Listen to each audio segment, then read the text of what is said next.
el experimento este nos coloca en un Sí. lugar de riesgo, ¿no? Alejandro, te escucho hablar y en tu recorrido hay una idea que de pronto se me dispara, que es la idea de que hasta ahora al menos parecíamos convencidos de que las sociedades se iban trabajando con sus dirigentes políticos, con todo su sistema político, para garantizar mayor cantidad de derechos. Y que cuando uno miraba eso decía, bueno, esto ya no se puede perder, esto es una victoria que hemos conseguido.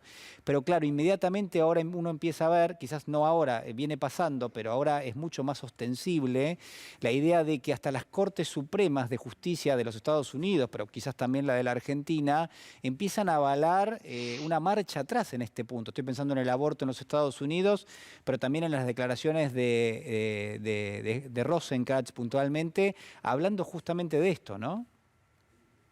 Bueno, ahí justamente yo querría decir que hay una discusión que tener sobre cómo hablábamos de la estatalidad versus el mercado, Ujú. la libertad de mercado, porque el Estado puede ser también una máquina burocrática, un aparato reproductor de privilegios, y muchas Sí. veces lo ha sido, y en el peronismo no funciona de esa manera, aunque pueda haber anomalías o desvíos, pero fundamentalmente en el peronismo el Estado funciona como un aparato distributivo, como un aparato populista, como un aparato justicialista. Eso es así. Por eso el peronismo nunca... Vos fíjate que en el experimento de Milei una de las cosas que están como premisa es que tendría que gobernar 30 años. ¿Cómo haría para gobernar 30 años en un Estado de Derecho? Cualquiera. Mm. El peronismo nunca pudo hacer eso. Es decir, logró cierto periodo de reelección y después cayó, porque así es el juego de la institucionalidad democrática. Nadie Claro. se puede quedar, porque te esmerilan, es decir, ese juego de la política, Hay un ¿no? desgaste, claro. Claro, entonces,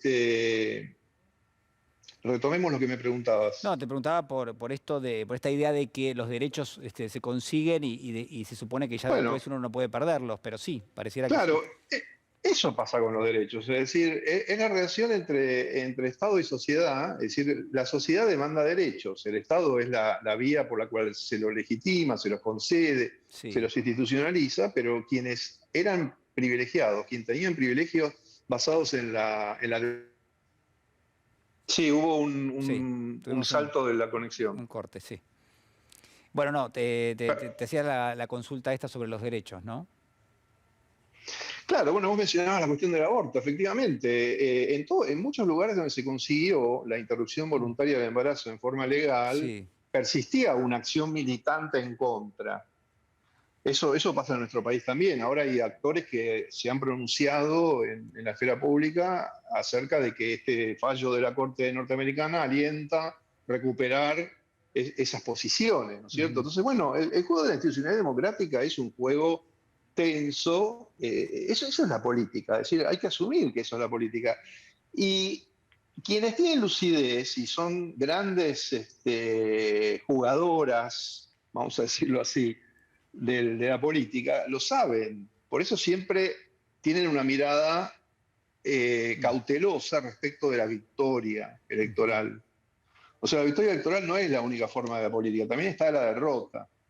Y es un juego. Entonces, bueno, lo que hay que hacer es fortalecer la sociedad civil, porque la sociedad civil se estructura alrededor del mercado. El mercado determina nuestra vida cotidiana, nuestros deseos, nuestras expectativas, y eso va deteriorando la esfera pública y va deteriorando la vida social, va deteriorando la política, va deteriorando la institucionalidad democrática. Sí, La va deteriorando de una manera molecular. O sea, cada vez que usamos una tarjeta de crédito, una tarjeta de débito, una bancarización, que entramos a un supermercado, que paramos en un semáforo, que utilizamos internet, toda esa vida continua que tenemos es una vida despolitizada. mm, Es una vida que está en automático, que hace real que si yo no tengo plata, no puedo comer, no puedo hacer nada, no tengo un almacenero que me fía, porque no hay un almacenero, hay un algoritmo, hay un dispositivo automatizado, ¿no es cierto?, donde sí. no hay misericordia. La lógica técnica del mercado es la ausencia de misericordia. Hay crédito, no misericordia, Mm. no se fía, se te endeuda y el endeudamiento también es inmisericordia, ¿no? Es cruel, ¿no es cierto? Te puede sacar todo Sí, sin ningún problema y sin que nadie además, se dé cuenta. Bueno, entonces sí, hasta es culposo también en algún punto, ¿no? Porque hasta uno se siente claro, culpable también de deber utiliza. algo. tiene ese componente moral. Por Mm, supuesto, hay un montón de componentes morales, como que se satisfacen tus deseos, mm, es lo mismo, es un componente moral a favor sí, y en contra la culpa de la deuda. Bueno, todo eso va generando una vida contraria a la lógica de la política. Por eso cala tan. Una cosa que es fastidiosa, sinceramente, sí, es cuando se atribuye el auge de las derechas a una especie de falencia del campo popular, que no tiene imaginación, que no sé qué no se le ocurre, que no, no es así, es la vida la que es de derecha. Esto lo ha dicho muy bien una autora de filosofía, que es Silvia Schwarzbach, en un gran ensayo, donde habló de la vida de derecha. La vida es de derecha, la vida del mercado, la vida del sí, capitalismo, la vida cotidiana, la vida molecular es de derecha. Entonces la política es aquello que tiene que rectificar, ponerle límites, hacer una crítica, crear nuevas escenas, nuevas situaciones.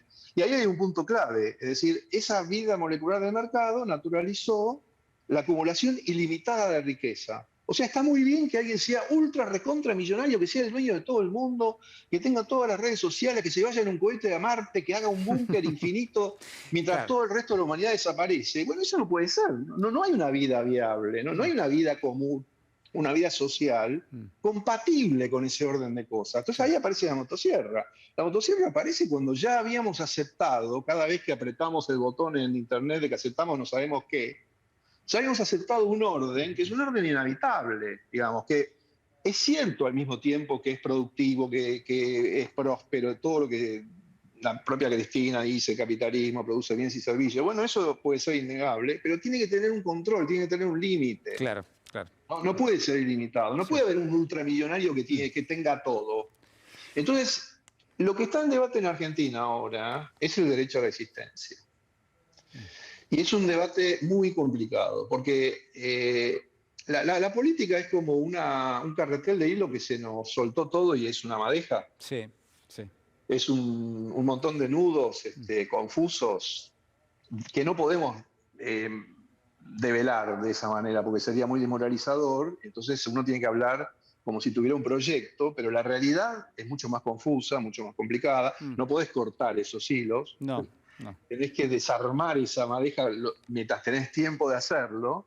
Y bueno, y eso es la política. Ahora está ocurriendo con el derecho a la existencia, ¿no? Es extremadamente interesante lo que ocurre si uno lo mira analíticamente, pero es muy, Sí. muy dramático. Alejandro, nos Sí, queda poquito tiempo para la entrevista, pero quiero que me sí. aclares esto del derecho a la existencia, digamos, en qué consiste, digamos, cuál El es. derecho a la existencia es algo que se está combatiendo desde muchas fuentes, sobre todo de derecha, que es lo que se designa como un debate que existe hace más de 50 o 60 años, Ujú, que es la renta básica universal. La renta básica universal no plantea vivir sin trabajar.